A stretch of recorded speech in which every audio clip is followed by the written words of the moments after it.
पे हैं।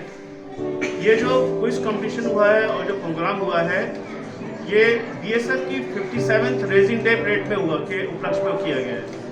बीएसएफ का 57th रेजिंग डे मनाया जाता है, उसके उपलक्ष्य में ये कार्यक्रम किया गया है। आप सभी का, स्कूल का स्टाफ, प्रिंसिपल साहब, चेयरमैन साहब, इनका सबका आपका बहुत बहुत धन्यवाद। आपने बहुत अच्छा टाइम दिया हम लोगों को, इसके लिए बहुत बहुत धन्यवाद। May God bless you always. Thank you so much. जय हिंद।